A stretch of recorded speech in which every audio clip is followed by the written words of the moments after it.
In today's video, I'm going to teach you how to add custom fonts to Squarespace. Now, it's pretty straightforward to do, but make sure you stick around to the whole video to ensure you do it correctly. So let's get into it. The first thing you need to do is load up Squarespace here and go into your website like I've done here. And then you want to go over to the side where it says website. And from there you need to go down to website tools. And then you need to go up to custom CSS. Now, on the custom CSS bit, you should see a thing that says custom files. We're going to click that. And then it's going to say add images or fonts. So we're going to click on that button there. Now, once we're inside of here, we need to click the font that we want to actually use. So find the font and then go ahead and select it and open it.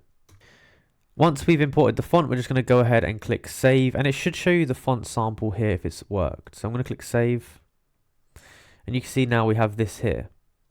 Now the next thing you want to do is go ahead onto your site, and this should be a little paintbrush tool in the top right, so click on that there.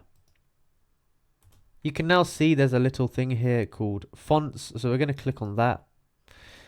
And then you want to go over to the headings, so we'll click headings. And from here you can go ahead and go to family, and you can go to browse all fonts, and then you want to search the font that you have just imported. Now type in the name, and if it doesn't show up here, then you might have to do a little bit of extra code, so I'll show you how to do that now. You're going to want to go down to website tools, go to custom CSS, and then we need to put this piece of code in here. I'm just going to remove this bit here. So we need to put that in there. Now for the font name, we need to change this to our font name. So this one's called Bornet-NRBDV. Make sure you put it in the exact same way that it is on here. Then next code you want to put in here is the H1 tag code. And again, you want to take this name here, copy it, paste it in here like that. You'll be able to change the font size, you'll be able to change the letter spacing, the line height, all of that here if you want to.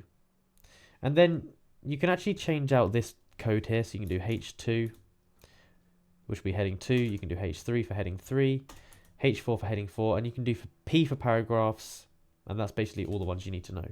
So once you've done that, you can go ahead and click save, and go back. And it should have now implemented the font that you've just added as a font into the site. And that's basically how you go about doing it. You can click save, refresh it, and it should be ready to go. If you enjoyed this video and found it useful, be sure to like, subscribe, and comment down below that it helped. Thank you for watching.